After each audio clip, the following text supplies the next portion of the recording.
Podcast No Clima das Escrituras. A Igreja de Bom Clima apresenta o podcast No Clima das Escrituras, compartilhando a vida cristã no dia a dia. Nosso primeiro episódio, aqui ao meu lado a Michele, e hoje com uma presença muito especial, iniciando esse projeto, nosso irmão Jairo Pantoja, de Ituiutaba.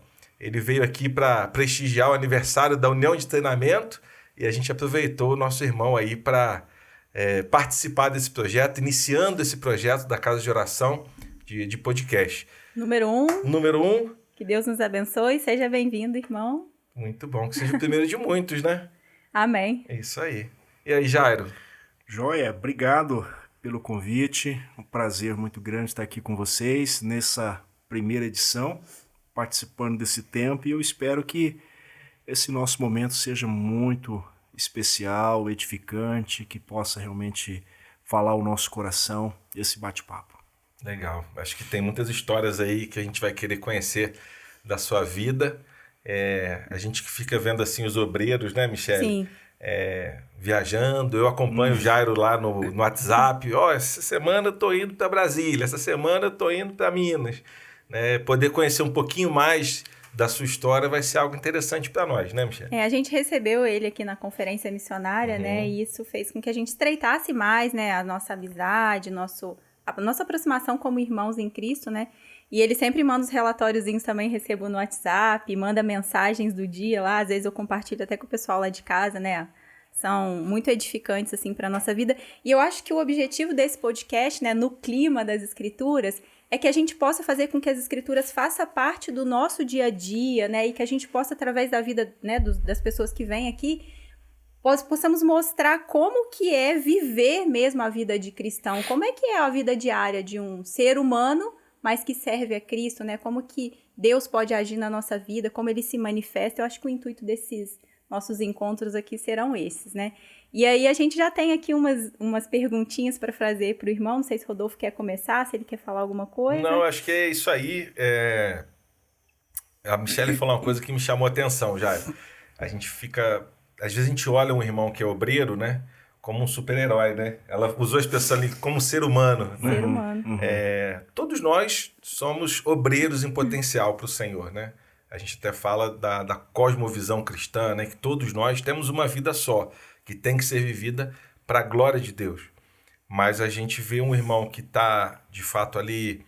não sei nem se dá para usar essa expressão dedicação exclusiva, né? Todos nós temos que ter uma dedicação exclusiva ao Senhor, mas você está com o tempo focado só nisso, né? Então, para a gente, é muito bom ter você com a gente. A igreja aqui tem essa cultura de trazer ao longo do tempo vários irmãos que trabalharam por algum tempo, né, servindo ao Senhor da mesma forma, mas em algum momento, não, agora eu estou em tempo exclusivo, trabalhando só para o Senhor.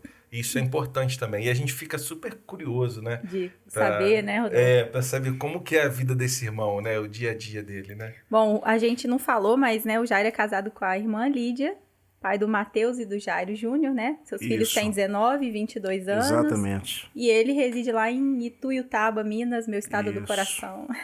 Estamos ali no Triângulo Mineiro. Ituiutaba está a 150 quilômetros de Uberlândia, uma cidade com um pouco mais de 100 mil habitantes.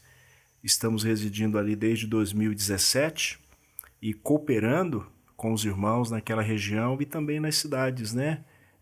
Circunvizinhas ali. Nós temos alguns trabalhos e a gente pode estar lá com eles para cooperar, e tem sido realmente uma experiência muito boa residir ali e servir esses irmãos. Quantas igrejas locais tem lá na região lá? São 5 igrejas co-irmãs, né? Essas 5 igrejas, elas têm uma boa comunhão, elas estão sempre juntas num momento que a gente chama lá de reunião de missões.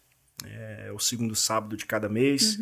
Então elas estão mantendo essa interação, essa comunhão, e a gente consegue dar um suporte, repartir um pouco com cada uma dessas 5 igrejas. Jairo, mas você não é mineiro, né? Não, eu sou natural de Santarém do Pará, a região norte. É uma cidade com muitas praias, uma cidade muito bonita, de água doce, né? E nós saímos de Santarém no ano de 2010. Mas ali eu me converti. Ali eu tive a oportunidade de ouvir o Evangelho e pude entregar minha vida para Cristo, confessar meus pecados a Ele, reconhecer que sou um miserável pecador. E dali comecei meu percurso, andando com o Senhor, servindo a Ele. Então nós somos de Santarém. Minha esposa também, Lídia, é natural lá. E os nossos 2 filhos nasceram lá, Jairo Júnior, Mateus, nós somos dessa cidade. Por falar em conversão, né? Você comentou aí. Com quantos anos o senhor chegou a conhecer o Evangelho, a entregar a sua vida, né? A se converter mesmo? Sua família era uma família cristã ou não? Eu confesso, Michele, que isso foi um privilégio para mim. Hoje, quando você chega nessa fase adulta da vida, você olha para trás, né, e vê que foi realmente uma dádiva do Senhor. Porque nem todos têm essa dádiva. Aí eu tive a oportunidade de ouvir o Evangelho com 6 anos.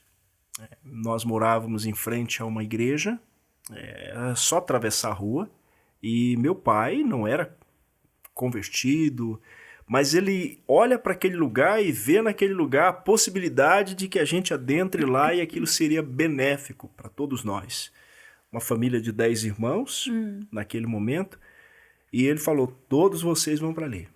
E nós começamos aí, ainda criança, meus irmãos mais velhos, e aquilo mudou a nossa história, mudou a nossa vida, porque aos seus 6 anos eu tive essa experiência de ouvir o Evangelho, a história do nosso Senhor e Salvador Jesus Cristo contada para crianças, e sempre falo que esta é uma experiência maravilhosa. E depois, com 7 anos, aquela igreja promovia uma conferência só para criança. Algo assim maravilhoso. Bacana. Né? E eles, a liderança lá tinha esta visão. E aí, no próximo ano, já tinha um pouco mais de conhecimento, fui acompanhado por pessoas e eu já estava compartilhando ali a palavra de Deus. E aquilo entusiasmou meu coração. Voltei para casa muito entusiasmado. Me lembro bem, naquela semana depois daquele episódio de pregar, com 7 anos, eu falei para minha mãe, eu quero ser um pregador. Olha que legal. E eu peguei um banco assim, colocava dentro da sala, lá a gente fala um tamborete na região norte, coloquei aquilo dentro de um quarto, coloquei a Bíblia em cima e começava a falar. E toda noite fazia aquilo, toda noite, e minha mãe falava, meu filho não tá bem da cabeça, meu filho tem algum problema. Sua mãe não era crente? Não, minha mãe não era. E meu pai também não. E aí, mas aquilo foi entusiasmando meu coração, e eu disse para eles, olha, eu quero ser um pregador do Evangelho. Pra gente é normal isso, né? Porque eu fui criado num lar cristão, o Michele vai contar depois essa história, Michele, porque acho que tem um pouco a ver aí. Uma história tem tem uma ligação, né? Mas a gente tô falando minha esposa e minhas filhas, nós fomos criados num lar cristão. Então a gente é normal, quando criança, brincar de igreja, né? Isso. Em vez das minhas filhas lá, elas brincam de igreja a ponto de botar o véu. Arruma as cadeirinhas, né? Isso. Aí uma vai, dirige a reunião, a outra vai cantar. Mas você não era cristão. Então, para os teus pais, eles iam ficar assim até espantados, né? Quando eles viram aquilo, eles pensavam que eu estava com algum problema, né? Algum problema de saúde. Mas era um desejo. E eu reconheço hoje que aquilo era um propósito de Deus. Meu coração foi sendo tomado por essa vontade. E você era uma criança bagunceira ou era uma criança tranquila? Não, tranquila, né? Depois a gente vai crescendo, né? Vai experimentando algumas coisas, mas eu até me lembro que na fase da minha adolescência eu comecei a viajar muito cedo. Eu ainda era de menor quando eu comecei a viajar, trabalhava para uma empresa, e eu me lembro que uma ocasião eu falei assim, eu vou experimentar um pouco do mundo. Eu vou experimentar um pouco, vou dar uma saída hoje à noite. E eu estava numa cidade bem distante, no interior do Pará, e no hotel onde eu estava hospedado eu pude ver o pessoal lá indo para a festa. Eu falei, eu vou lá, ninguém está vendo, eu vou ver como é que é isso. Aí comprei o ingresso. Quando eu adentrei aquele espaço, que eu ouvi aquele som, aquelas luzes, eu ouvi nitidamente uma voz falando comigo, o que você está fazendo aqui? O que você está fazendo aqui? De imediato, Eu voltei, até o pessoal da polícia, o que você está fazendo, rapaz? Você vai Voltou embora, acabou de comprar. Entrou e saiu. Foi embora. Jairo, eu não sei não, mas eu acho que essa frase aí o Espírito Santo usa mesmo assim, com frequência quando a gente vai fazer isso. Porque eu senti a mesma coisa uma vez, eu quis experimentar o mundo também, e eu entrei uma vez numa boate, escondido, ninguém sabia e tal, né? E a mesma frase, quando você falou, até deu um sorriso aqui, né? O que eu tô fazendo aqui? Né? E eu fui embora, porque aquele barulho, aquele lugar não era mesmo para mim. Jairo, você me permita voltar só um pouquinho na infância? Sim. Porque a gente já falou um pouco sobre isso aqui em outra oportunidade. E nessa altura, por exemplo, que você deu essa escapulida lá, o seu pai já era convertido, não? Não, meu pai foi converter muito à frente. Hoje, meu pai está com 92 anos. Eu acredito que na ocasião ele estava com uns 60 anos por aí, quando ele veio a converter. Então, né? vamos então pensar foi bem assim, para frente. Houve alguém ali na tua região que investiu no Jairo, em outras crianças, né? Provavelmente ali você vai poder falar isso. E a sua família também foi salva, né? Talvez seu pai mais à frente e tal. Michele também passou por isso, né, Michele? Foi. Eu sou de Juiz de Fora, de Minas também, né? E aí o irmão Daniel Ambrósio, que é um missionário também lá da região, ele sempre passava nas casas do bairro, né? Onde eu morava, fazendo visitas para as pessoas, né? Evangelizando. E meu pai conta que um dia ele chegou lá para falar do evangelho com ele. Meu pai estava malhando assim na parte da frente de casa, né? E aí o Daniel falou para ele que o melhor exercício era o exercício da palavra, né? Que o corpo, aquilo tudo ia passar um dia e tal. Meu pai achou... Então o karatê não é à toa, né? Não, não é não. Meu pai já praticou também. Que legal. E aí meu pai achou aquela palavra, né, diferente e tal. E aí o irmão convidou meu pai para participar dos encontros da igreja. Meu pai falou, um dia eu vou sim e tal. E aí ele comentou que tinha um trabalho com as crianças sábado à tarde, se eu não me engano era sábado à tarde. Se ele poderia, né, levar eu e minhas duas irmãs mais novas.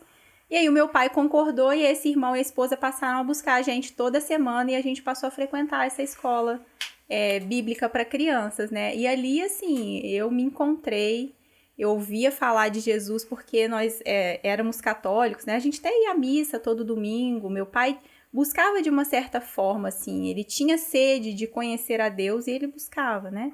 E o Senhor se revelou, né? Se revelou a nossa família, né? Primeiramente fomos as crianças, né? E aí depois, com muitos anos depois, os meus pais se converteram. Minha família também é grande, nós somos 7. E aí hoje, graças a Deus, também todos os meus irmãos são convertidos para a glória do Senhor, os meus pais também. E o Senhor tem planos, né? Para todos os seres humanos. A gente, às vezes, ouve tantas pessoas falar, né? Qual que é o meu propósito de vida? Para que eu vim ao mundo? O Senhor tem um propósito claro, né? Que é todo ser humano venha glorificar a Ele, honrar a Ele, o nosso Deus Criador. E aquele que busca o Senhor, né? Ele se faz, ele se revela, né? Aquele coração. Então, apesar dos meus pais terem buscado de muitas formas, em muitas outras religiões, Deus acho que via essa vontade, essa sede, né? E o Senhor foi atrás deles, né? Se revelou a eles. Então, acho isso muito legal. E foi também, né? Como o irmão falou, foi criança, eu devia... Quando o irmão começou a visitar a gente, eu devia ter também os meus 5, 6 anos, mas eu me converti com 11 anos. E aí a história foi longa aí, mas aí a gente deixa para uma próxima oportunidade. Não, legal. A gente tem um trabalho aqui na Casa de Oração Local, Jairo, com as crianças do bairro. E acho que uma vez, né, ao mês. Uma vez ao mês. Os irmãos saem ali recolhendo as crianças e fazem uma escola bíblica ali. E às vezes a gente não dá o devido valor a isso, né? A gente acha que é só mais uma reunião. Mas dali podem surgir grandes conversões e famílias inteiras mudadas. Jairo, fala um pouquinho mais dessa conferência de crianças, que eu fiquei impressionado com isso aí. E se você lembrar da pergunta, eu te lembro depois, esses outros que foram evangelizados com você nessa época, né? Como que eles estão hoje? Se você tem referência deles. Essa conferência era uma programação específica, né? Para crianças. E as crianças é quem dirigiam. E uma criança compartilhava da palavra de Deus. As crianças eram os recepcionistas. Então, aquilo era marcante, né? Aquilo realmente impactou muito a minha vida. As crianças cantavam, então tinha toda uma preparação com elas. E a turma a quem esse irmão pôde investir, porque quando ele chega ali na nossa região, no nosso bairro, ele comprou uma propriedade e ele começou a construir uma quadra. E a gente gostava de futebol, a gente gostava de vôlei, foi aprendendo isso, aprendendo mais a gostar. E ele atraiu todo mundo para lá, né, com isso. Só que ele tinha um momento muito específico com a gente, de conversar, de ensinar. E a gente via o esforço dele, porque ele não era brasileiro, ele era americano. Mas a gente via o esforço dele de querer aprender a nossa língua, de falar, de sentar ali como a gente sentava, de conversar conosco. E aquilo foi falando muito ao nosso coração. E de toda a turma que ele ajudou, né, que ele conversou, com quem ele compartilhou, hoje todos estão realmente servindo ao Senhor. São aproximadamente 9 jovens a quem ele trabalhou diretamente com ele. E eu fico maravilhado de ver como esses 9 multiplicaram, cresceram em ministérios. Hoje eu estou trabalhando com a Missão Novas Tribos do Brasil, tem um outro colega que trabalha com a PEC, tem um outro colega que trabalha com o Seminário Bíblico Palavra da Vida, inclusive é professor nesse seminário. Então houve muitos, né, eles multiplicaram os seus ministérios por causa de investimento, por causa de cuidado. Então a gente encoraja as pessoas, a igreja a fazer isso. Vale a pena o trabalho infantil, vale a pena o ministério com crianças. Às vezes o ministério com crianças, ele é visto como uma porta para que você alcance os pais, como se as crianças não precisassem de ser salvas, né? Não precisassem de investimento, né? Mas muitas das vezes que a gente vê é isso, né? Vamos chamar aquela criança, porque às vezes o pai e a mãe vêm junto. Mas e a importância dessa criança? Ela é uma alma também que precisa ser resgatada, né? Isso tem evoluído, né, Michele, ao longo do tempo. Porque eu lembro de alguns irmãos da Casa de Oração de Correias, onde eu fui nascido e criado, que fizeram a PEC. Né? E naquela época, parece que eu sou muito velho, né? Mas naquela época, a cultura, vamos dizer assim, que se tinha de classe de crianças era para tirar da reunião, assim, pra, às vezes nem atrapalhar, né? Correios não tinha, os irmãos faziam questão das crianças estarem lá no horário da reunião. Mas em linha geral, de forma geral, isso era talvez uma coisa que podia ser implementada, né? Os irmãos na época não concordavam de ter uma classe de crianças. As crianças ficavam lá no salão com todo mundo. E os outros lugares que tinham classe de criança, era a ideia de tirar a criança para não atrapalhar a reunião. Né? E eu lembro dos irmãos falando que, assim, geralmente a classe era com parede ruim, era o pior piso que tinha, era meio que... Era o que sobrava de espaço, né? Então as coisas evoluíram, Isso. Né? De atenção, de cuidado com as crianças, mas talvez ainda precise evoluir mais, né, Michele? Porque a Michele falou, a gente pensa, não, vamos chamar as crianças porque vai chegar nos pais. Mas o coração de uma criança vai fazer muita diferença, né? A gente vê o Ricardo, né? Se Deus quiser, em breve vai estar participando aqui no episódio com a gente. O Ricardo se converteu como criança, né? Isso é algo realmente muito importante. Jair, você falou da Missão Novas Tribos. Vamos dar uma ida lá rapidinho, depois a gente volta para continuar essa tua história aí na trajetória.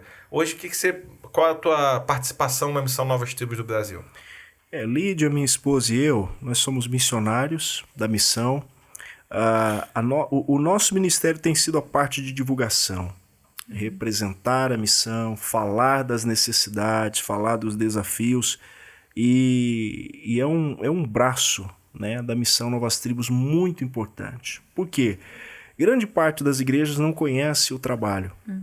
E principalmente entre os povos indígenas. E já teve pessoas até que me perguntaram, eu nem sabia como é que isso pode acontecer. Né? Quando as pessoas ouvem que ainda temos aí 99 etnias não alcançadas, sem nenhuma presença missionária, nenhuma agência, nenhum missionário, ninguém trabalhando com eles. Então, isso no Brasil? No Brasil. Né? Então nós temos esse número aproximadamente de etnias. Não, são 99 povos que precisam ouvir o evangelho. A grande maioria delas tem uma região específica do país? A grande parte está na região norte. A maioria está na região norte. Né? Nos lugares mais longínquos. Dialetos diferentes. Né? Cultura diferente. Então, o que precisaria? Aprender língua, aprender cultura. e isso é realmente um trabalho a longo prazo. Então a nossa função na missão tem sido essa, né? Nós temos aproveitado as oportunidades que Deus tem nos dado, os convites para estar com as igrejas, compartilhando em conferência missionária, em fóruns missionários. A Missão Novas Tribos hoje está investindo muito nessa parte de fórum, que é trazer lideranças, trazer irmãos para ouvir isso e a gente poder servir a igreja, poder cooperar com a igreja a fim de que a igreja participe, porque entendemos que essa é a missão da igreja. E todos precisam realmente ouvir o Evangelho. Então nós estamos servindo depois da experiência que tivemos em Rio Branco, no Acre, onde moramos nos anos de 2015, 2016. Aí nós fomos para Itiutaba, a gente hoje está continuando esse ministério de mobilização. E falando desse campo missionário, né, entre os povos indígenas, como que o senhor percebe a inserção de novos missionários? Assim, o senhor tem visto missionários jovens querendo trabalhar com os indígenas? Vocês têm recebido, né, pessoas mais jovens querendo também fazer esse tipo de trabalho? Ou são irmãos mais das outras gerações que têm participado, né, desse tipo de... Não, nós temos visto sim, Michele, atualmente, inclusive nos nossos institutos, falando de capacitação integral. Tem mais de um, não é só o PNL? Não, tem mais de um. Nós temos o CTMS, Centro de Treinamento Missionário Shekinah, que fica em Vianópolis, né, no Goiás. Então ali é a segunda etapa do treinamento. Primeira etapa, teologia. Segunda etapa, missiologia. Você vai aprender a ter condições, receber ferramentas para aprender uma nova língua, trabalhar com uma nova cultura. Então a missão tem esses dois institutos. E nós temos hoje 82 alunos, melhor dizendo. Temos mais de 60 em Peniel e temos 22 lá no CTMS. Inclusive, Lidia e eu estivemos recente agora visitando o CTMS. Então nós temos visto muitos jovens, sim. Muitos. Agora, uma coisa que a gente também tem observado é que aquele espírito que ainda paira sobre algumas pessoas, o espírito aventureiro. Não, eu vou lá para ver como é que é. Não, eu vou lá passar uma temporada. A obra missionária não é uma temporada. Em alguns momentos, e eu acredito que na maioria, ela vai requerer de nós a vida toda. E o que a gente vê no passado foram homens e mulheres que deram suas vidas o tempo todo. Não foram lá para 1 ano, não foram lá para 2 anos, não foram lá para 3. Hoje nós temos algumas pessoas que dizem eu só posso ficar 2 anos. Então esses trabalhos não dá para você fazer em 2 anos. Como é que você vai, né, conhecer uma língua exatamente. E aí começar aquele processo, aí depois você sai de lá e então, entra um requer, né? Requer isso. Então a gente vê muitos jovens, sim, agradecemos a Deus, louvamos a Deus por isso e esperamos que eles tenham esse entendimento, essa maturidade, de que a obra missionária é essa entrega por inteiro, a longo prazo. Eu te fiz essa pergunta porque eu percebo isso na minha geração, nas gerações que vieram depois de mim, né? Essa dificuldade de renunciar mesmo, porque é uma renúncia pessoal, sim, né? E aí a gente vive numa era que pede da gente que a gente seja um bom profissional, que a gente, né, galgue uma carreira profissional elevada, aquelas cobranças, e o jovem decidir não ir por esse caminho, mas, né, um caminho de serviço, de renúncia, de serviço ao próximo, de servir ao Senhor através da vida das outras pessoas, né? Eu vejo que parece que essa geração tem mais dificuldade do que as gerações anteriores em fazer essa renúncia, né? E talvez por isso eu tenha imaginado que o número de missionários, por exemplo, né, para trabalhar nesse campo específico com indígenas, que exige uma renúncia. Você não vai morar numa cidade que tem asfalto, tem hospital, tem, né, uma escola para o filho, que às vezes você vai ter que renunciar a isso tudo. E como é que esses jovens, eles veem isso, eles enxergam isso? Então a gente procura trabalhar com eles para que compreendam essa necessidade. É isso que eles vão enfrentar. Não tem outra realidade. Essa é uma realidade. Então, decidindo ir, é óbvio, terão todo o suporte, né, em termos de acompanhamento, o envolvimento da igreja, em termos de sustento, apoio da igreja, aos quais recomendam para ir. Mas é importante que saibam que é um trabalho a longo prazo. Já aconteceu da missão em algum momento perceber que alguém tá nessa mentalidade meio glamourizada assim e falar, olha, você não está preparado. Sim. Inclusive a gente tem um processo de avaliação. É um processo de avaliação nos institutos, tanto em Peniel como em Shekinah, e principalmente em Shekinah, porque agora a pessoa vai decidir se ela vai ingressar ou não, né, junto à missão. Então, esse ingresso dela, um dos requerimentos é este, que você tenha realmente essa percepção daquilo que te espera. Né? Então, não é só para ir lá para passar uma temporada. Agora, a gente não pode, obviamente, a gente não sabe o que vai acontecer. Né? A gente já viu pessoas que foram e tiveram problemas de saúde, né? Tiveram que voltar, estão envolvidos em outro ministério, mas estão servindo ao Senhor. Isso pode acontecer. Mas o que você falou é fundamental. Renúncia, entrega. Agora nós temos hoje uma situação que no passado os atrativos são maiores. Né? Hoje nós temos muitos atrativos. O entretenimento é muito exatamente. Grande. Mas no passado esses irmãos não tinham os recursos que a gente tem hoje. E eu acredito que hoje, com os recursos que temos, nós podemos fazer muito mais. Vou trazer uma polêmica aqui, eu gosto de polêmica. É Shekinah ou Shekinah? Só para descontrair, se você quiser comentar, pode comentar aí se é Shekinah. A turma fala, né? Shekinah, mas Não, vai só para descontrair. Ô Jairo, e uma dúvida que eu tenho também agora sobre essa questão do obreiro, né, do missionário. Tem que ser a família missionária, né? Sim. Aconteceu já de você perceber uma situação dessa? Tipo, o homem tá focado ali, ele é realmente missionário, mas a esposa não... Ou o contrário, né? Isso pode acontecer, isso atrapalha o ministério? Sem dúvida atrapalha, Rodolfo. Agora, o ingresso na obra missionária tem que ser, se é casado, tem que ser o casal. Então, se você, desde o começo, já tem essa dificuldade, é melhor espera um pouco. Né? Eu me lembro que quando o Senhor Deus falou isso ao meu coração, isso não estava muito claro no coração da minha esposa. E o que eu fiz? Nós começamos a orar a Deus. Porque a minha esposa, eu trabalhava, eu tinha meu trabalho, ela também, nós éramos empregados, né? E ela falou, eu não vou sair do meu trabalho.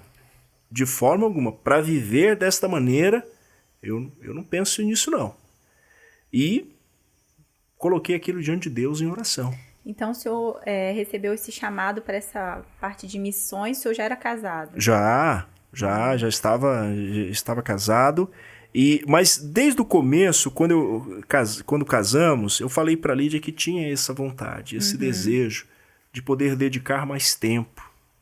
O senhor já sentia esse desejo até mesmo na adolescência, sim, quando jovem, já tinha um anseio, tudo começou, né? Ali naquele momento, quando criança. Que legal. Eu tinha esta imagem na minha mente, no meu coração, de que aquilo ia acontecer. Né? E Deus está permitindo que aconteça, porque era projeto dele, né? Isso fazia parte da agenda dele. Mas tem que ser a família. E Deus trabalhou no coração da minha esposa, e ela falou, eu realmente entendi isso, e agora estamos dois, né, juntos. Por exemplo, visitação, as viagens, tem sido uma grande bênção poder ter ela comigo. E principalmente nas visitações que fazemos, de ministério, as famílias, ela está sempre comigo. Tem sido realmente uma companheira muito fiel. E ela hoje não se vê mais assim. Eu não estou dizendo que a gente não vá fazer isso se for necessário. Mas pessoas já disseram para ela, Lídia, por que você não vai, não consegue um trabalho, não vai? Falou, não, eu já estou servindo, eu já estou trabalhando, juntamente com o meu marido. Né? E tenho muito prazer no que faço e nunca precisou, nós não precisamos, Deus tem cuidado realmente da nossa vida. E quando vai o casal, realmente complementa muito, né, o ministério, né?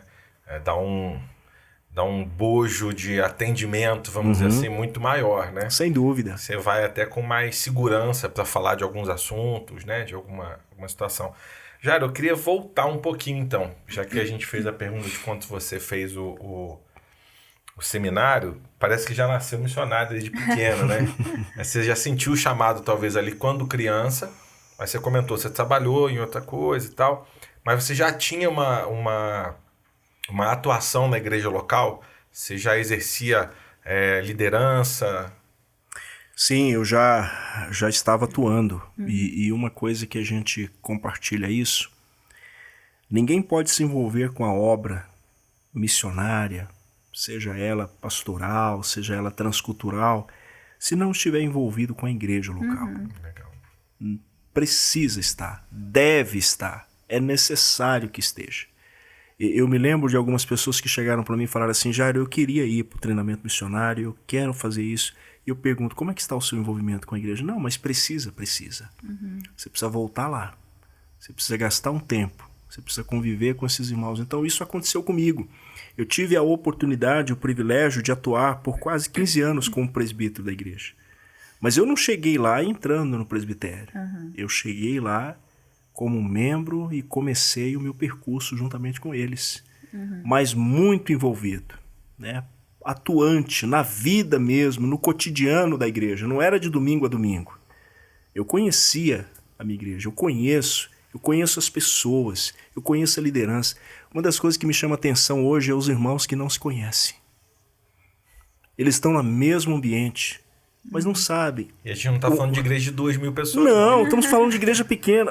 Eu sei que alguém pode até usar a justificativa da pandemia agora, mas no passado a gente tem irmão que nunca foi na casa do outro, que não conhece. Então eu tive esse privilégio de conhecer meus irmãos, de andar com eles, de visitá-los todos. E ainda hoje recebo visitas de irmãos desta igreja que falam da saudade que tem, dos momentos que a gente viveu. Então a gente já estava envolvido, passamos esse processo até sairmos da igreja, sermos recomendados por ele para irmos para Peniel. E qual foi a igreja que te recomendou?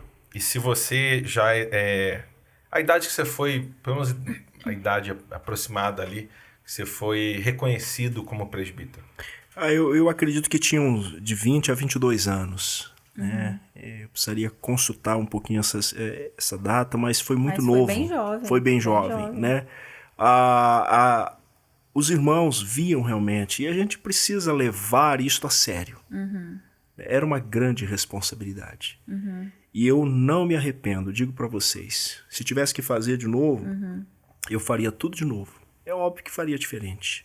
Algumas decisões que tomei, eu tomaria diferente, mas voltaria, né? Com muito prazer servir. Então foi com essa idade, né, que eu pude abraçar isso e caminhar com a igreja. Eu encorajo hoje aqueles que estão nos assistindo, jovens, não tenham medo, sabe? Não tenham medo não tenham medo desse compromisso, não tenham medo dessa responsabilidade de servir, não tenham medo. Deus está falando no seu coração, então vai, obedece, né? Confia, porque é o Senhor realmente que conduz. A gente está vendo hoje uma dificuldade muito grande de jovens para assumir liderança. Sim. É óbvio que você precisa ter um pouco mais de experiência, mas a experiência é esse convívio. Eu convivi muito com irmãos mais experientes, eu convivi muito com essas pessoas que já estavam ali, irmãos idosos, por exemplo. Eu sentava com eles para ouvir conselhos. Então aquilo me trouxe uma estrutura muito grande. Legal. Muito grande. E o senhor não foi assim chamado pelo Senhor para ser presbítero com 22 anos. Foi uma vida, uma trajetória que Deus foi construindo na vida do Senhor, moldando, transformando, para que no exato momento ele julgou que fosse, né, aquele momento. Porque às vezes também a gente vê, né, os jovens postergando o desenvolvimento espiritual deles, né? E aí o Senhor às vezes tem um plano, tem um propósito para aquele jovem, e ele se acha muito novo ainda, né? Isso. Mas o Senhor, ele vai construindo e vai moldando aquele jovem ao longo da vida espiritual dele, e o Senhor vai preparar. Se o Senhor tem um propósito para ele, quando chegar o momento certo, ele vai ter que ter carregado aquela bagagem junto com o Senhor, mas ele só vai ter isso se ele andar com o Senhor, né? Isso. Então, esse andar, esse caminhar do jovem, né, durante a vida dele, né? aqui é muito importante para que ele possa assumir esses compromissos, né, que o Senhor vai entregar a ele. E nesse convívio com esses irmãos, eles já estavam me treinando.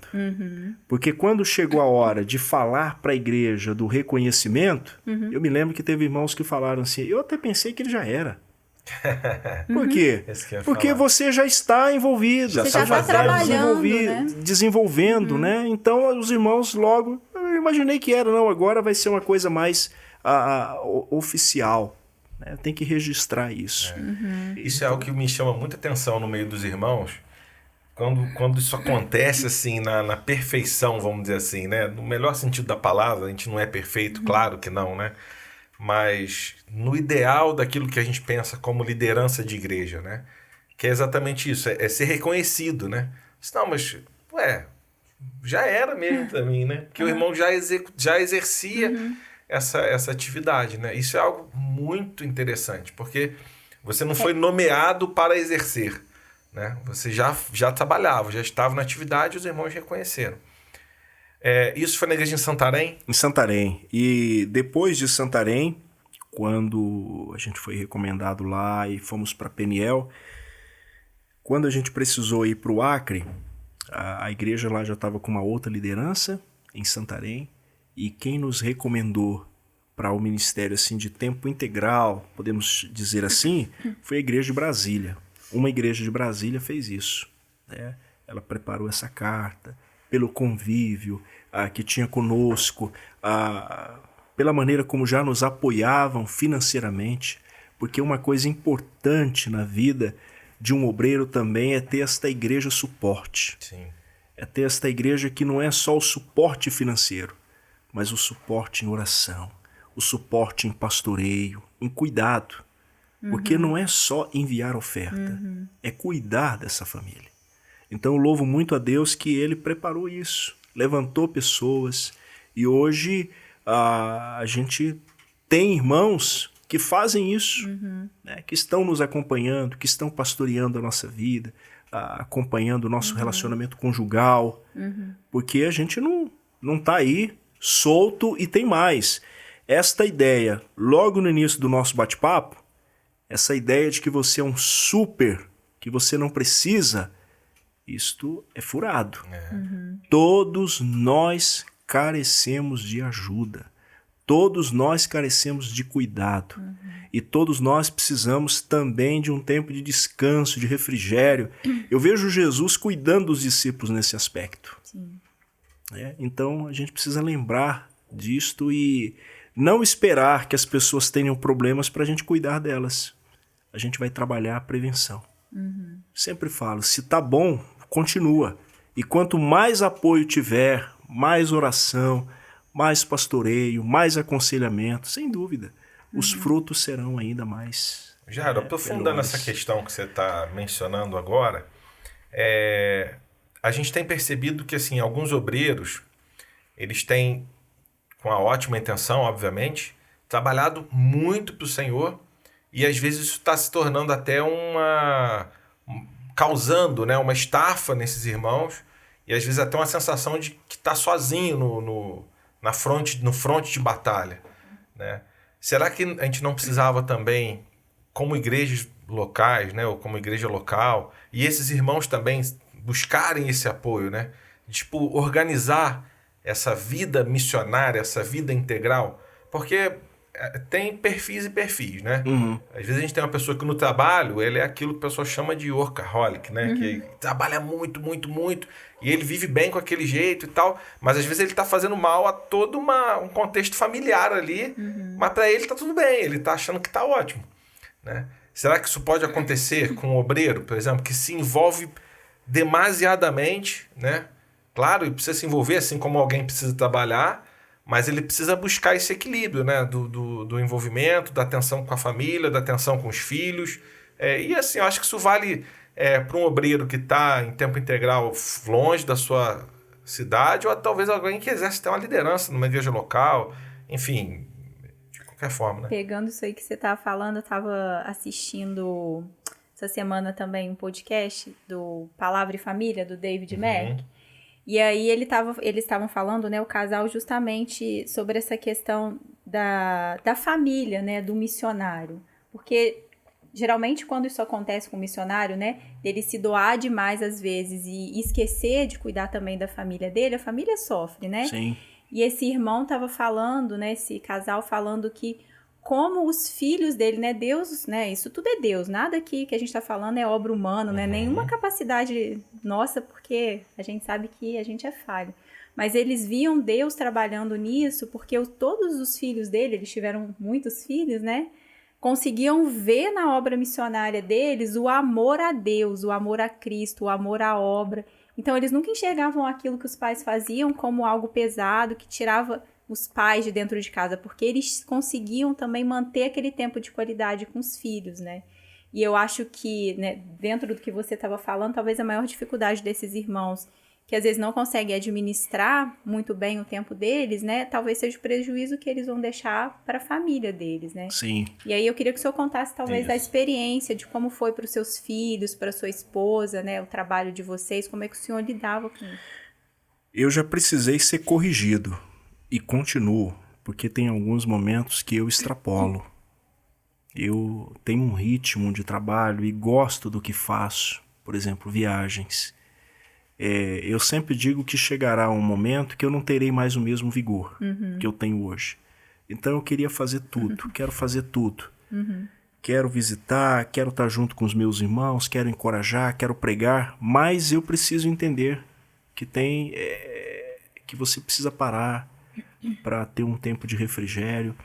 E eu me lembro de uma vez em Vitória, pregando numa igreja. Antes de pregar, eu estava dando um relatório e muito entusiasmado com aquele relatório. E na minha concepção, quanto mais agenda eu apresentasse, quanto mais atividade eu apresentasse, na minha concepção, o povo vai ficar maravilhado. E assim eu fiz, estava com a agenda lotada. E compartilhei com eles o que eu fazia de segunda a segunda. Quando terminou aquela reunião, depois de pregar, uma senhora veio ao meu encontro e falou assim: irmão Jairo, eu só queria fazer uma pergunta para o senhor. Falei: pois não, minha irmã, pode fazer. Eu queria saber qual é o tempo que o senhor tem para sua família. Puxa. Ela me bateu, literalmente. Acabou tudo aquilo que eu estava construindo. Né? E então, eu fui corrigido. E preciso em alguns momentos. Minha esposa me chama a atenção disso. Apesar que os nossos filhos hoje estão já nesta idade, já não estão viajando conosco, eles viajaram muito com a gente. Agora não. Mas eu precisei ser corrigido. E continuo.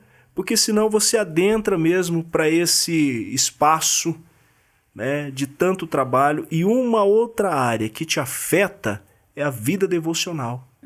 Porque você passa a ler as escrituras porque você tem que pregar. Você passa a estudar porque você tem que pregar. Não é mais a tua devoção. Não é mais tempo a sós com o Senhor. Você não sabe o que é chorar perante Ele. Você só sabe o que é pregar. E você só estuda porque você prega. Então aquilo foi falando ao meu coração. Então hoje eu tenho procurado me corrigir. E com a ajuda de outros irmãos.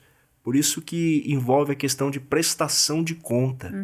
As pessoas perguntam isso para mim. Jairo, como é que está essa área? Né? E a própria minha esposa, ela é a pessoa que mais me corrige. Me corrige em vários aspectos.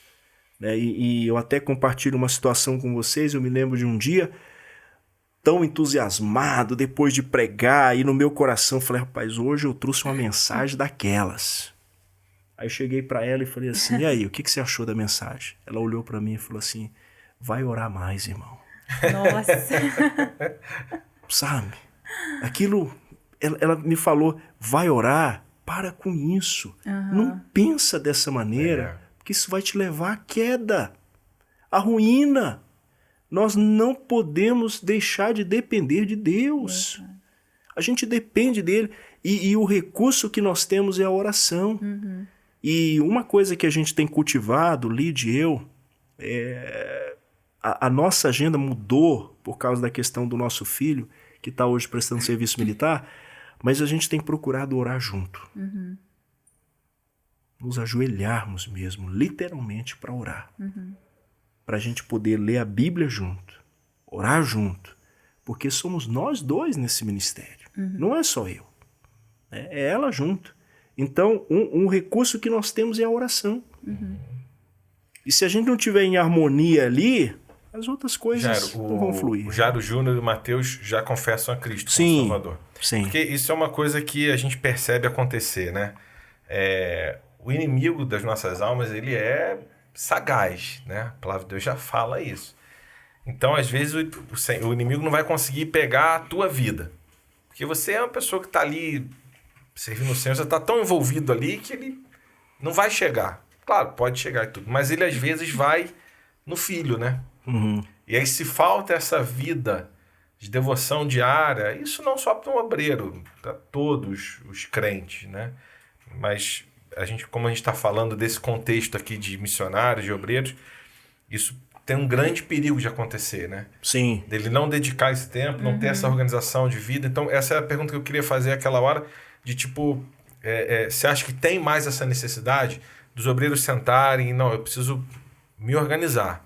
Estou fazendo além do que eu posso fazer, Você até falou de prestação de conta, né? Talvez o obreiro buscar isso com alguém, né? Isso. E o que você acha? Se ele está sendo... O ideal é que ele esteja sendo acompanhado. Porque precisa. Você não está sozinho. Você está ali naquela região. Uma coisa que eu tenho feito com os meus irmãos em Tuiutaba. A gente precisa retornar isso agora, que a pandemia tem aliviado. Mas antes da pandemia, a gente fazia um encontro de 3 em 3 meses em casa. São 15 presbíteros, os quais a gente o chama para a nossa casa, para um tempo de refrigério e um tempo de prestação de conta. A gente quer saber deles, como que está a nossa atuação ali. Alguma observação que precisam fazer a mim, a minha esposa, os meus filhos, né? Então, isso é importante. Deixar que as pessoas participem, né, da sua vida, do seu ministério, né? Deixar que elas façam observações também e correções. Até hoje eu continuo sendo corrigido. Foi o que a gente falou lá no início. Exatamente. Né? São seres humanos, tem o Espírito Santo habitando, tem, né? Mas a gente ainda está num corpo aqui desse mundo, né? De pecado a gente erra, a gente falha. E os missionários também, né? Eles precisam de apoio também, né? Desse cuidado. A gente sabe que é Deus que traz tudo isso, né? Através da vida de outros irmãos, né? Nada disso também é humano, né? Mas tudo vem do Senhor. Muito, muito bom. Jairo, tem sido muito boa essa conversa, no sentido de a gente estar vivenciando essa trajetória e pensando, né, na vida de um obreiro, né? De um missionário que está ali no tempo integral. Como são todos esses desafios do dia a dia. Porque, voltando àquela frase do início do Super-Homem, né? A gente fica com uma imagem de que o obreiro está acima de tudo, né? Parece que ele dorme já levitando, né? De tão espiritual que ele é. Mas isso tem que ser uma busca... Isso tem que ser intencional. Sim. Né? Porque até na vida de um obreiro, até na vida de um missionário, pode escapulir, né? Sem dúvida. As lutas são as mesmas. As tentações... Então a gente sempre fala assim, nós somos humanos, pessoas que precisam de ajuda. Nós ajudamos, mas também precisamos de ajuda. Esse é um dos fatores que tem trazido muito prejuízo, não só na obra missionária, no ministério pastoral, porque alguns não se veem nessa condição. E é essencial que a gente tenha um conselheiro, é essencial que a gente tenha uma equipe de irmãos, é essencial que a gente tenha um casal de amigos que nos confronte, que fale mesmo pra gente, olha, você está precisando mudar aqui nessa área. Por que eles podem falar isso? Por causa do convívio que eles têm conosco. A gente precisa conviver. Eu percebo que muita gente é intocável hoje. Para você falar com elas é difícil. Você tem que passar por uma série de pessoas. Não é assim. E quando a gente olha para o Senhor Jesus, ele era realmente essa pessoa dado. Acessível, né? Exatamente. Então hoje a gente tem que ser assim, né? Tem que imitar o Senhor nesse sentido. E em momentos que ele não precisava da nossa intervenção, né? Ele é o Senhor, o Filho de Deus, Todo-Poderoso, mas a gente vê ele dormindo, a A gente vê ele comendo. A gente vê ele cansado, a ponto de chegar na casa de Lázaro, das suas irmãs, ele descansa. Né? Então, por que a gente não vai fazer isso? Ontem um irmão me abordou em Teresópolis e falou isso comigo.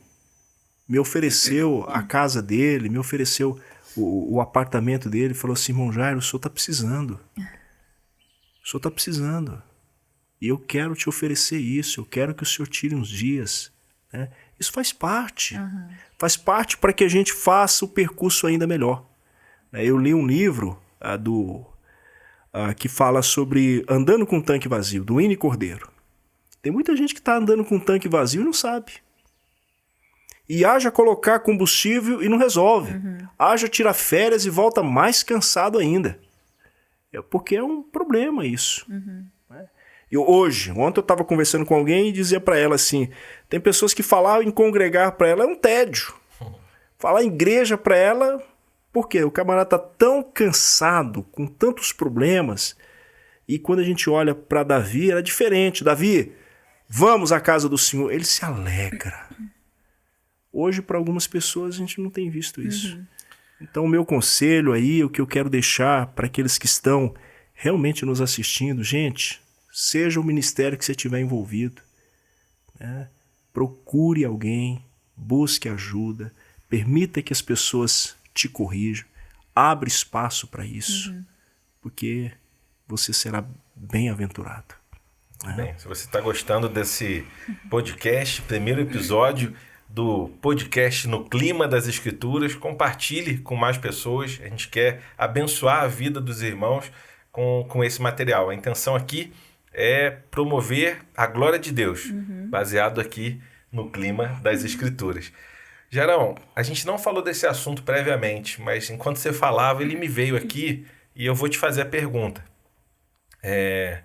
A gente tem vivido um contexto, não sei se por mais notícias, né? Talvez antigamente a gente não tinha a quantidade ou acesso de informação que a gente tem hoje, mas está sendo muito mais noticiado o caso de pessoas tirando a própria vida. Né? Desde crianças, adolescentes, a gente fica assim abismado, né? De ver crianças fazendo isso. E a gente ouve até de líderes, né? Religiosos. Alguns com título, vamos dizer assim, né? De pastor. Qual a leitura que você faz de uma situação dessa, Jairo? O que a gente estava conversando anteriormente. O cansaço, esse estresse, essas lutas podem te levar a isso. Por quê? Você quer um alívio. Você quer uma saída. As pessoas que cometem suicídio, normalmente, o que elas querem? Dar fim a esse caos que elas estão vivendo. E esquecem que o caos vai continuar, principalmente para a família. Eu tenho conversado sobre esse assunto, sobre suicídio, dando a palestra, e eu abordei isso com os irmãos, porque as pessoas estão em busca disso. Então, uma situação vai levá-los a isso. Muito cansaço, esses problemas, e as pessoas sem essa ajuda necessária. E alguns não querem admitir. Eles imaginam que não posso falar. Porque se eu falar, o que vão dizer de mim? Eu, Jairo, precisando de conselheiro? É isso mesmo. É isso mesmo. E eu vejo nas Escrituras muitos homens nessa condição, que vão em busca de ajuda. A verdade é que não tem solução. Eu gosto muito de frases, tá, Jairo? Não existe solução fácil para problema difícil. Né? E a vida da gente, mais uma frase, é um livrinho de matemática, cheio de probleminha. Né? E a gente não quer lidar com os problemas, né, Jairo? Isso mesmo. Tem conversa que a gente precisa ter. Não pode ser adiada. Não dá para adiar. Quanto mais adiar, pior fica, né? Eu vejo até no casamento, né? A gente tem situações dessas. Eu fui muito desafiado desde que a gente começou a fazer a classe de casais nessa questão do diálogo, né? Da conversa. Conversas que são às vezes indesejáveis. Assuntos que a gente fala, puxa, mas eu vou falar desse assunto? Você tem que falar desse assunto.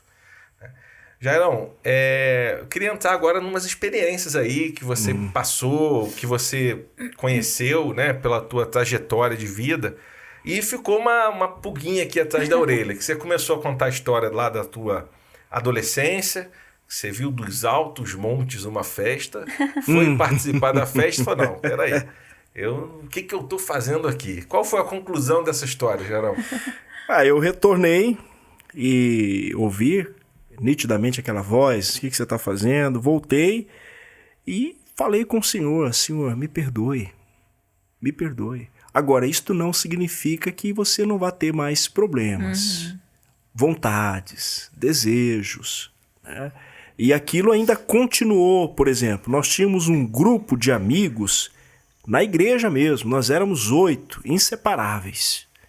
E a gente começou a flertar com algumas coisas indesejáveis, do tipo, rapaz, eu tomei essa cervejinha aqui, eu queria que vocês tomassem também, não vai ter problema nenhum. E a gente já naquela fase agora, já entrando para a juventude, 17 anos, 18, e a gente começou a fazer aquilo.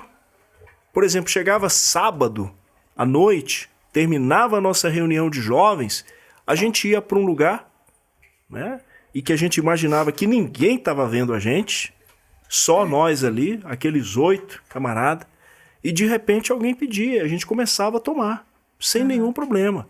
E tinham saído da igreja. E tínhamos saído do ambiente, né, da igreja. E nós começamos aquilo. De repente, a gente olha, aquilo estava frequente. Todo sábado a gente estava no mesmo local e o pessoal já estava até conhecendo. E alguém na vida da igreja, eu me lembro, começou a desconfiar. E foi tipo aquela história do detetive. A liderança da igreja se reuniu e falou, ó, tem alguma coisa errada. E entre a liderança havia um irmão que tinha um filho lá nesse grupo, 2 filhos. E os irmãos disseram assim, olha, nós vamos investigar. E se tiver alguma coisa errada, eles vão ser punidos. Aquele pai disse, não tem problema. Mas vejam qual a punição que vocês vão dar para ele. Porque eu prefiro tratar da vida deles. Eu prefiro cuidar deles. Eu prefiro pastorear eles. Eu prefiro confrontá-los. Eu não vou abandoná-los. Não é só os meus filhos, não. Os demais. Resumindo a história, um irmão se propôs a investigar. Ele não nos encontrou, mas nós chegamos e confessamos o nosso pecado. Confessamos o nosso pecado para o Senhor. Confessamos o nosso pecado para liderança da igreja e logo fomos afastados das nossas funções. E aquele irmão que ainda está vivo hoje, com 94 anos, tomou a frente e disse, eu vou cuidar de vocês. Que legal. E todos os 8 que ele cuidou, hoje servem ao Senhor de tempo integral. Louvado seja Deus. Então, essas experiências começam assim, a gente vai tendo esses desejos. Né? A gente pensamentos vai tendo... até, né, Jair? A gente vai pensando, como é que vai ser, será? Porque tem muitos irmãos que nunca adentraram mesmo para esse mundo. E eu estava ali naquele ambiente, não era um ambiente sombrio, para mim era muito tranquilo, e de repente aquela vontade de querer experimentar, de querer ver. Mas Deus manifestou a sua misericórdia, a sua graça. Porque eu perdi também colegas que foram nesse percurso e eles acabaram entrando com muita força. É porque o caminho começa, parece que é uma coisa inofensiva, né? Só que é um abismo sempre chamando o outro abismo, né? E uma coisa importante, Michele, para aqueles que estão nos assistindo, as pessoas imaginarem, não, isso não tem nada a ver, meu. É só uma cervejinha, é só uma festa, é só um ambiente, não, é familiar. Né? Não façam isso, gente. Não vá flertar com o pecado. O pecado já nos afasta da comunhão com Deus. Então aquilo foi mexendo conosco. E a gente reconheceu que a gente estava flertando com o pecado, estávamos vivendo uma religiosidade, porque no domingo nós éramos os caras ali, e todo mundo olhava, opa, que grupo bom, canta bonito, mas não sabiam que no sábado a gente estava, né, naquele ambiente muito desagradável. E depois, para a gente testemunhar para aquelas pessoas. Né? Então hoje eu queria dizer isso para você, não faça isso, jovem, né, irmão, irmã, mantenha um compromisso com Deus, de fidelidade, de honra. Né? É possível sim, esse papo, não, é muito difícil, a pressão e tal. Eu não sei o que aguarda na vida dos meus filhos, mas eu tenho 2 de 22 e 19, eu sempre falo que só pela graça de Deus, só pela graça. Né? Mas eles não adentraram, né? esse percurso. A adolescência é uma fase de grupo, né? De aceitação de grupo. Às vezes a gente vive isso de querer ser aceito num grupo, né? E aí você acaba cedendo a umas coisas dessa, né? Pra não ser o diferente, né? Pra não ser o diferente. E aí o prejuízo pode ser trágico, né? Sim. Quando, na verdade, nós fomos chamados para ser o diferente. Exatamente. Né? Eu teve um amigo que eu encontrei depois de muitos anos e a gente era amigo de escola e tal. E ele contou isso pra mim. Depois de casado, eu encontrei com ele, a gente foi conversando e tal. Eu falei, pô, Adolfo, eu me converti, tô indo na igreja e tal. Não sei nem se ele continua, né? Se ele realmente se converteu. Mas ele falou isso pra mim, falou, olha, você me chamava muita atenção, porque a gente saía, a gente bebia, alguns usavam droga e tal, mas você não fazia isso.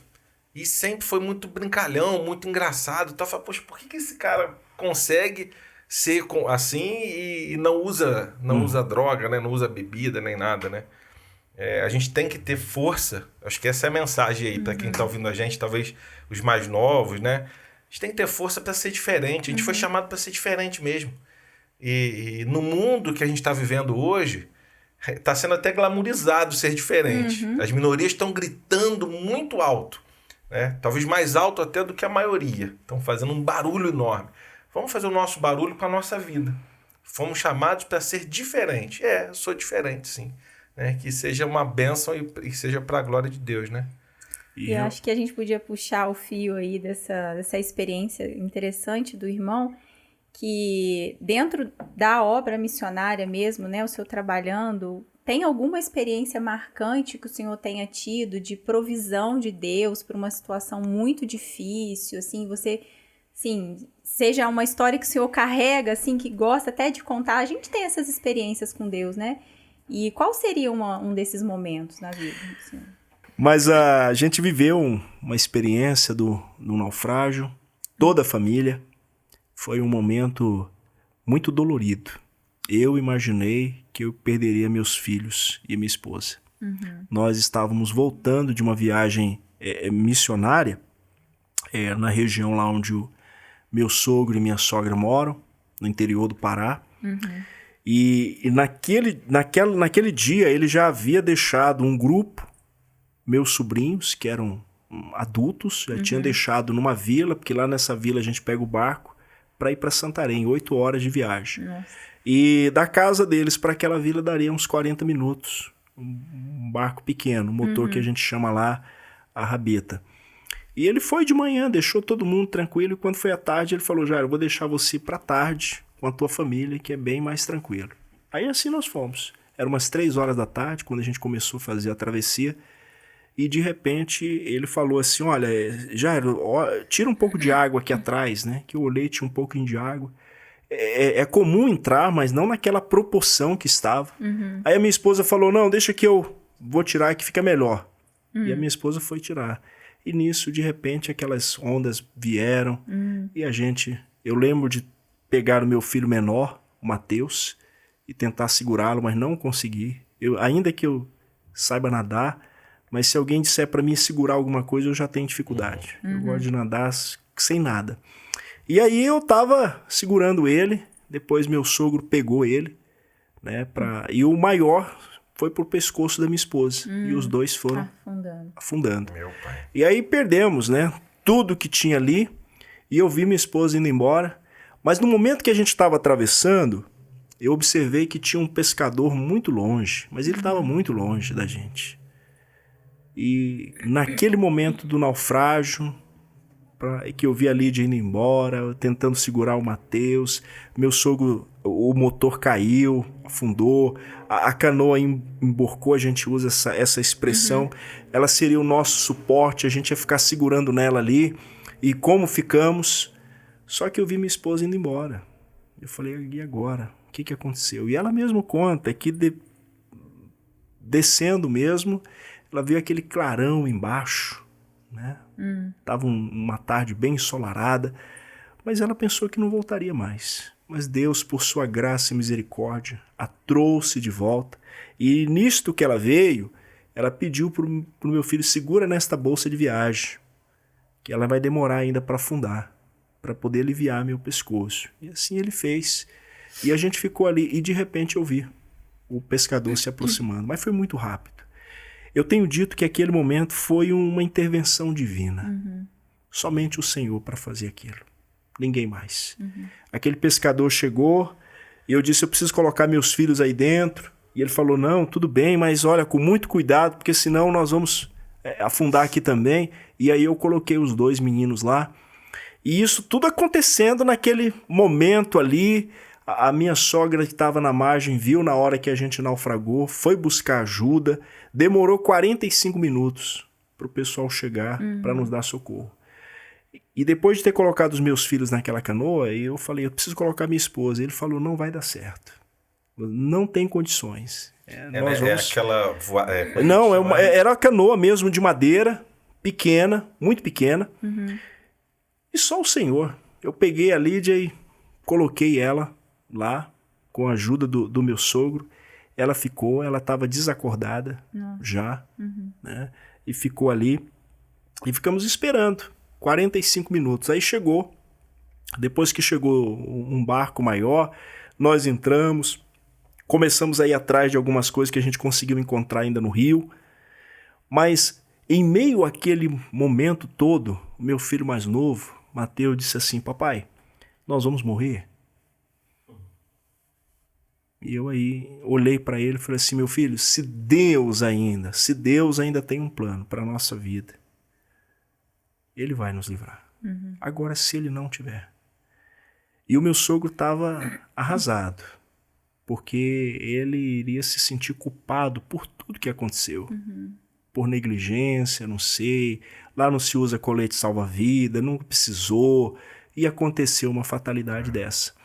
E aí o socorro veio, a gente voltou para casa do meu sogro, levamos minha esposa para o quarto, ela foi retornando, ela não bebeu água, mas ela apagou, né, com aquele susto, tudo. Mas o Senhor Deus preservou a nossa vida. E quando a gente voltou para Santarém, depois de uns 2 dias, algumas pessoas começaram a nos visitar e disseram, Jairo, eu queria dizer uma coisa para você, não volta mais nesse lugar.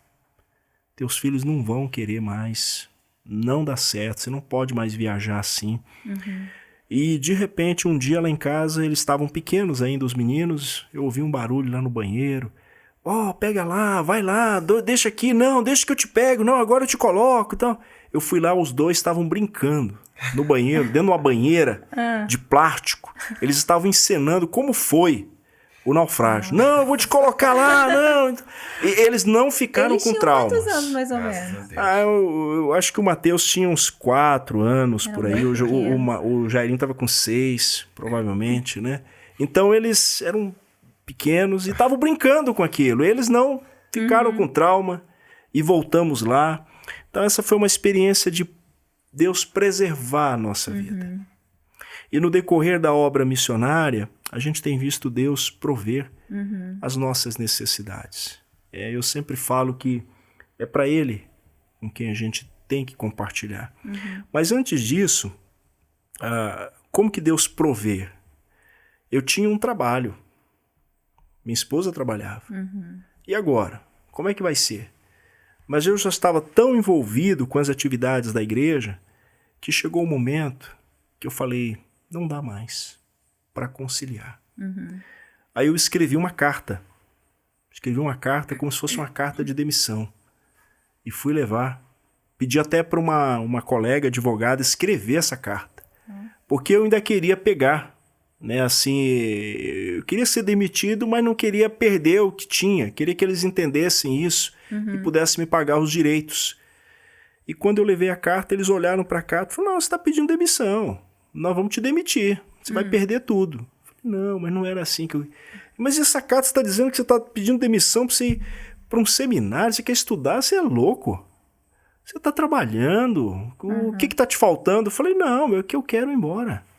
Eu entendi que Deus realmente está me conduzindo e Ele vai cuidar da minha vida e da minha família. Demorou para eles aceitarem aquilo. Demorou. Foi preciso uma outra situação para poder eles me liberarem, né? Aí eu fui dispensado, recebi o que precisava ser, o que recebi.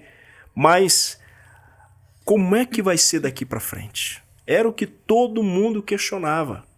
Como é que você deixa algo seguro, certo, para o incerto? Inclusive eu fui falar com uma senhora que ela era a mãe de um médico, um neurologista lá na cidade, um dos melhores neurologistas. Eu queria falar com ele a fim de ajudar uma família que estava tentando conversar com ele. E essas pessoas nos pediram ajuda. A gente ajudava algumas pessoas ali na cidade já, no contexto da igreja. E eu fui falar com ela, e quando eu contei essa história para ela, que a gente estava saindo de Santarém para morar no sul de Minas, estudar, ela disse, olha, não é essa família que está precisando de ajuda não, de consulta, é vocês. Eu vou ver se consigo uma consulta para vocês, porque tomar uma decisão dessa é loucura. Vocês não devem fazer uma coisa dessa. Eu falei, não, nós vamos fazer. E assim a gente fez, né? E saímos, e ao longo desses anos, Deus tem suprido cada uma das nossas necessidades. Por isso que a gente ouve testemunho de pessoas que deixaram, né? Deixaram o seu trabalho. Nós temos uma colega que ela deixou o seu consultório odontológico com tudo. E ela hoje é missionária, mas ela também é odontóloga. Mas os pais falaram, que isso, formei minha filha, trabalhei tanto para ela ganhar dinheiro, e agora olha onde ela vai, ela está lá dentro da mata, atendendo os indígenas, servindo, fazendo um trabalho de parceria. Mas isso é uma intervenção do Senhor. Sim. Sem dúvida, só Ele. Então eu tenho experimentado disso, né? São algumas experiências, né, dos quais Deus permite que a gente viva. Deus permite que a gente viva, para encorajar o nosso coração, para dizer para a gente, olha, eu continuo cuidando de você. Eu me lembro que uma vez eu estava numa aldeia, na região do Tocantins, fui visitar um casal de missionários, e eu cheguei lá e eles falaram assim, Jairo, você chegou numa hora muito oportuna, nós estamos muito desanimados. E a esposa dele disse assim, eu até, Jairo, tenho pensado em ir embora. Está muito difícil aqui. Mas outro dia eu fui jogar o lixo no cesto lá da minha pia, peguei aquele lixo e fui jogar lá no lugar onde a gente joga. Quando eu virei assim o cesto, uma jararaca sai do cesto e ela vem pela minha mão. Ela anda pelo meu braço. Eu não podia fazer absolutamente nada, porque uma picada de jararaca é fatal. E ela olha para aquela jararaca vindo na direção do seu ombro. E quando chega aqui no seu ombro, ela vai descendo um pouco mais a mão e aquela jararaca desce, pegando a terra. E ela ouve aquilo que a gente ouve em alguns momentos. Eu estou cuidando de você. Eu estou cuidando de você. Então ela contando aquilo para mim, aquilo me encorajou. E eu tenho repartido isso porque Deus cuida verdadeiramente da nossa vida. E para vocês que estão nos assistindo, gente, Deus cuida das quantos livramentos Deus já nos concedeu. Uma ocasião eu estava pregando numa igreja no Acre. Depois de pregar, uma senhora veio comigo e disse assim, olha, eu admiro muito o senhor é muito corajoso, viu? Eu queria ter a sua coragem. Eu falei, não, senhora, eu não sou corajoso. Eu apenas entendo que temos que ser obedientes. E ela disse assim, eu também já recebi um chamado desse. Eu também já recebi um chamado para ir para o exterior e eu vi Deus abrindo as portas, fiz todo o treinamento, mas de repente me saiu aqui uma oferta de emprego e eu estou hoje muito bem empregada, ganhando tantos salários, ela falou, e por isso eu não fui. Aí eu olhei para ela e disse assim, corajosa é a senhora. A senhora é que tem coragem. Depois de ter ouvido Deus falar e de saber que Deus lhe queria lá e a senhora está aqui por causa desse trabalho, a senhora tem muita coragem de fazer isso.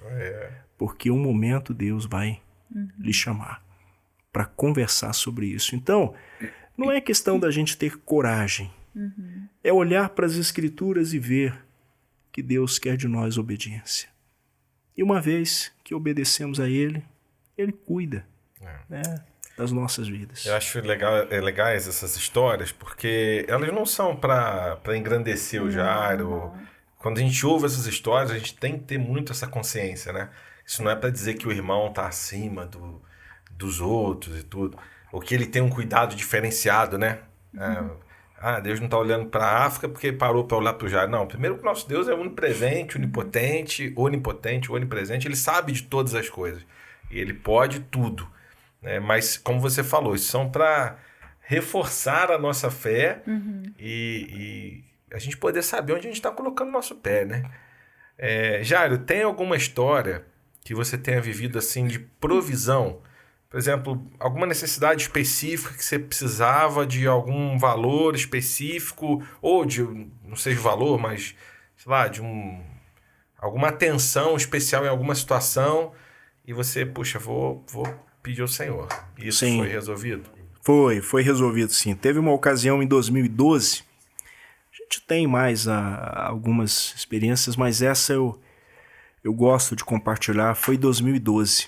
A gente estava terminando o Instituto Bíblico, então nós estávamos pensando em voltar para Santarém para ver os nossos familiares depois de 3 anos.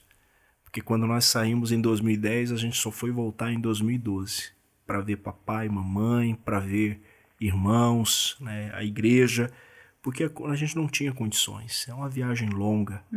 Né? Então, para a gente vir já foi um milagre. E para retornar também seria como um milagre.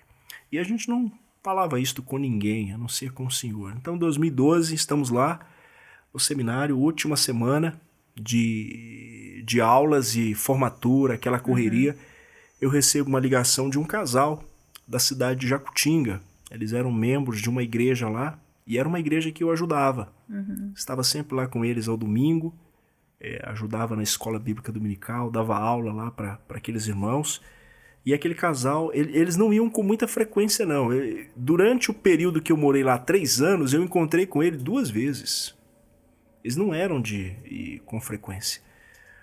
Mas aí eles me ligaram naquele dia e falaram, olha, o meu motorista vai aí amanhã, eles tinham um laticínio, eles têm um laticínio ainda, e eles forneciam material, queijo, mussarela, presunto lá para a escola. Muitos alunos compravam, a escola mesmo comprava deles, leite, né? E eles falaram, o meu motorista vai aí amanhã e você procura com ele e pega uma encomenda que a gente está mandando para você. E eu falei, tá bom. E eu até falei para a Lídia, Lídia, o fulano tá mandando aí um negócio amanhã e nós vamos ter que dar para outras pessoas, porque a gente já vai embora. Não pode ficar com isso aqui, é a nossa última semana. Eu imaginava que ele estava mandando um queijo, estava mandando um presunto.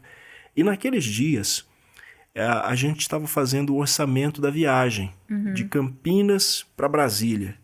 Porque em Brasília, um grupo de irmãos já tinham comprado nossa passagem de avião, de Brasília para Santarém. Então, eu tinha um colega que me ofereceu para me levar de Jacutinga para Campinas, e agora precisava comprar as passagens de Campinas para Brasília. E naquela ocasião, nós 4, dava R$600.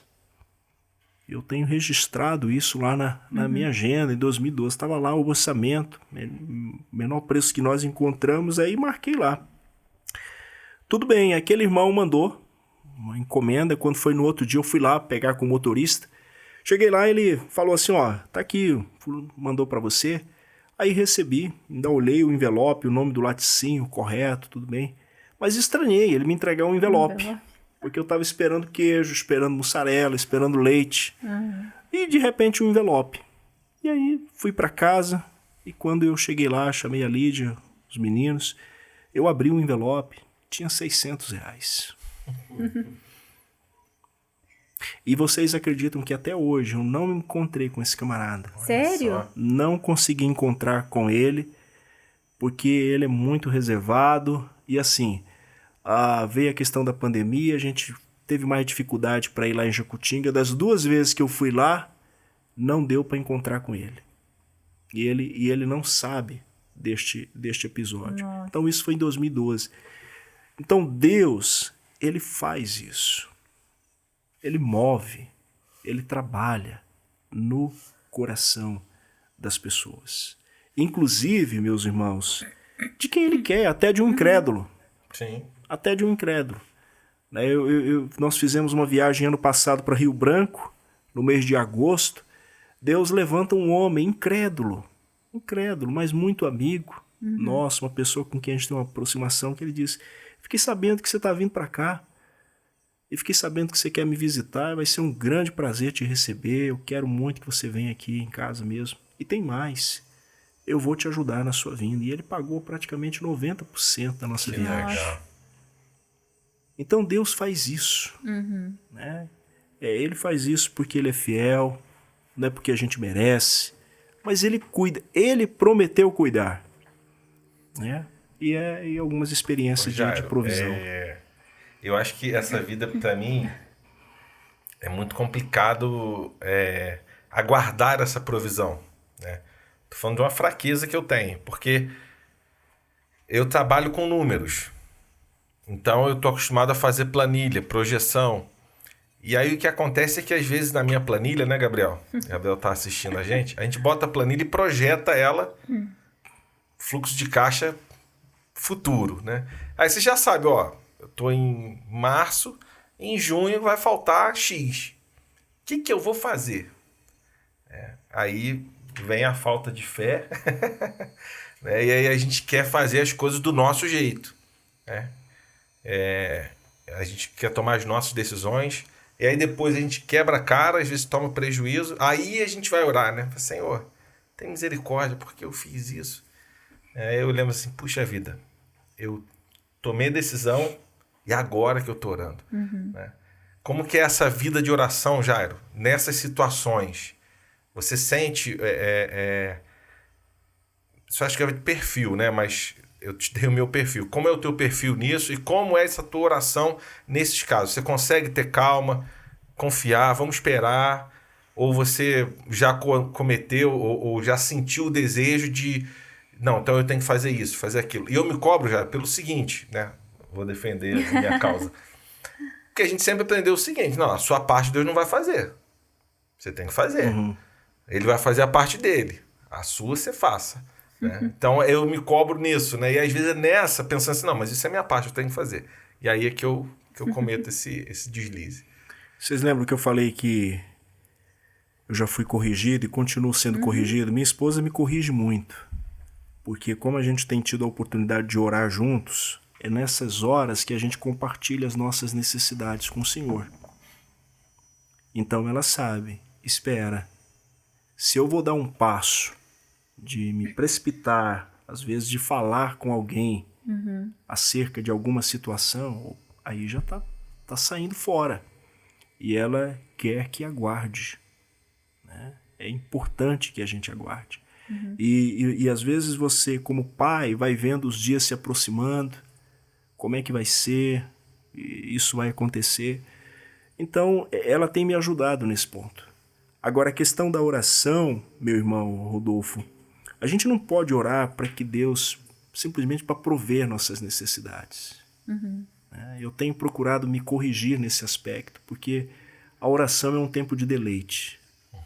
Quando você olha para as orações do apóstolo Paulo, especialmente nas suas cartas, você não vê ele pedindo. Você vai vê-lo exaltando o Senhor, bendizendo o nome do Senhor. Bendito Deus e Pai, glorificado seja o nome do Senhor. Então a gente vai ver isso muito presente. Então que o nosso tempo de oração seja esse deleite. Eu não estou dizendo que a gente não deva, a gente precisa apresentar. Orações é só pedido. A gente precisa apresentar mais diante do Senhor. Mas a oração é esse tempo de entrega, né? De deleite, né? Para com Deus. Eu temo muito que a gente faça esse trajeto de orar porque a gente está precisando. Porque se a gente não tiver, ninguém vai orar. Ninguém vai ler as Escrituras. Se a nossa vida está tudo bem, não. Quanto mais você percebe que isso está acontecendo, Deus está provendo, a gente continua em oração, se deleitando nele, confiando nele, né? Eu estava pensando esses dias na experiência da provisão de Deus, né, para o seu povo, Israel. Olha só, ele vai dizer, gente, a sandália de vocês não estragou, a roupa de vocês não estragou. Eram aproximadamente 2 milhões de pessoas. E Deus cuidando de cada um. Será que ele não vai cuidar da gente? Se importar conosco? Eu não estou dizendo que a gente tem que acomodar, de forma alguma. Mas aquilo que está ao nosso alcance, nós vamos fazer. É como uma plantação. Você prepara a terra, você lança a semente, você vai jogar a água, você vai dar toda a assistência necessária. A obra do Senhor é assim. A gente não sai por aí dizendo isso, dizendo aquilo, que está precisando disso, daquilo, mas você está servindo ao Senhor. E eu vejo como Deus vai levantando, né, e usando.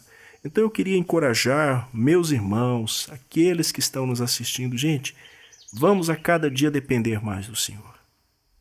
Depender dele, esperar nele, confiar nele, porque ele não mudou. Aquele que mandou o maná do céu, coisa que o povo nunca tinha visto, eles ainda vão dizer, o que é isso?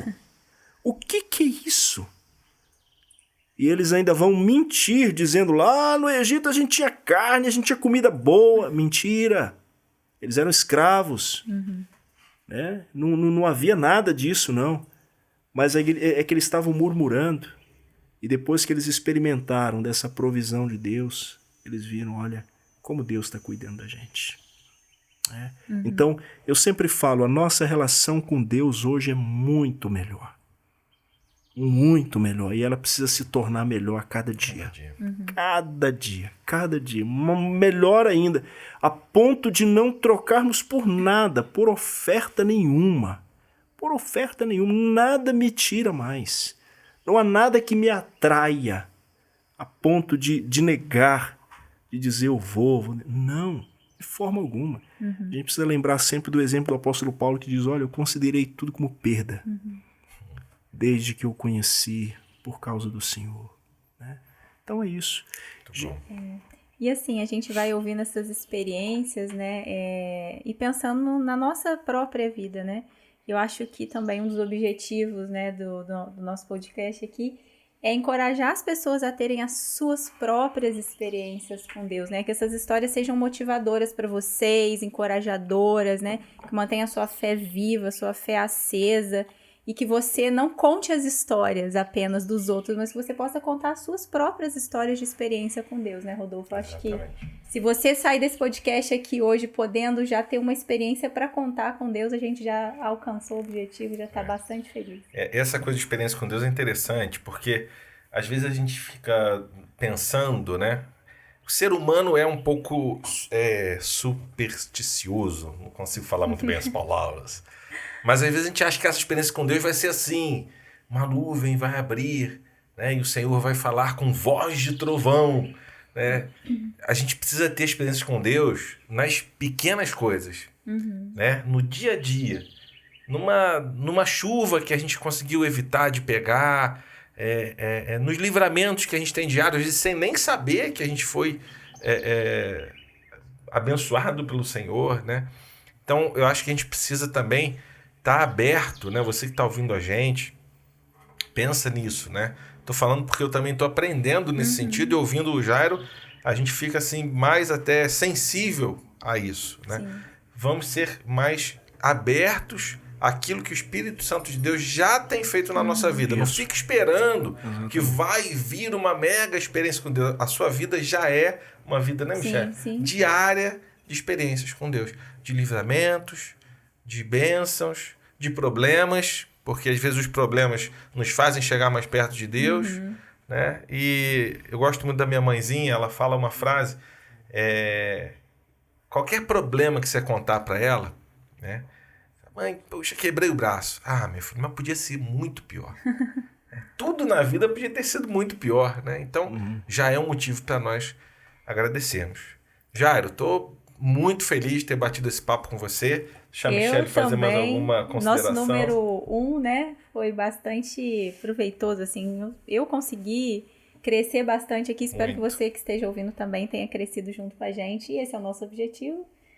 Até o próximo podcast no Clima das Escrituras. No Clima das Escrituras. Muito bom que isso fica registrado, né? A tecnologia nos dá essa possibilidade. Jairo, você quer deixar uma palavra final aí, um agradecimento? Sim, o que me chamou a atenção nesse podcast é no clima das Escrituras. O que norteia a nossa vida tem que ser as Escrituras. As nossas decisões, elas são tomadas pelas Escrituras. E eu me lembro que no início da nossa conversa, a Michelle abordou essa questão das Escrituras e eu quase que falava que as Escrituras elas precisam ser vistas na nossa vida. As pessoas precisam ver as Escrituras na nossa vida. Eu lembro que no passado as pessoas não tinham as Escrituras da forma que nós temos hoje. E onde que elas iam ver a palavra? Na vida. Naquela transformação. Aquele que furtava, não furtava mais. Aquele que mentia, agora não mente mais. Então, é muito importante, meus irmãos e amigos, que a gente viva nesse clima das Escrituras. É as Escrituras que nos contagiam. É as Escrituras que nos motivam. É as Escrituras que nos dá toda essa vitalidade, toda essa condição de vida, toda essa condição de fazer, de agir. É as Escrituras. Eu me lembro quando eu ia aconselhar meus filhos, eles já diziam assim, já sei, papai, o senhor já vem de novo com as Escrituras. Porque é por ela, nela que a gente se baseia, nela que a gente vai ter as respostas para a nossa vida. Então, gente, eu estou muito contente, muito obrigado pela oportunidade. Que o Senhor Deus abençoe esse projeto, esse trabalho de vocês. Faça multiplicar o tempo que vocês estão dedicando aqui. E tem mais, lembrando das pessoas que prepararam tudo isso para a gente poder realizar esse momento. Porque às vezes a gente está aqui, nós três que estão aparecendo, mas por trás tem uma equipe, tem um grupo de irmãos queridos que preparam tudo isso. E a gente é essa grande equipe que está trabalhando, que está servindo para que essa mensagem chegue. A minha esposa, ela sempre fala assim que ela não gosta muito das câmeras. Ela gosta dos bastidores. E é nos bastidores que muitas coisas acontecem. É verdade. Porque se não tiver bons bastidores, não vai estar boa a apresentação. Certamente. Você já pensou num clima de disputa, de conflito, quem está nos bastidores? Por isso que é muito importante que a gente esteja nessa harmonia. Então eu agradeço muito pela vida de vocês e agradeço muito pelos nossos irmãos que prepararam tudo isso, que estão nos ajudando para que essa mensagem chegue a muitos que haverão de ouvir e assistir. Muito bom. Pessoal, esse foi o episódio 01 do podcast No Clima das Escrituras. Eu queria deixar registrado para você que esse é um projeto da Igreja de Bom Clima, né? Em Nogueira, Petrópolis.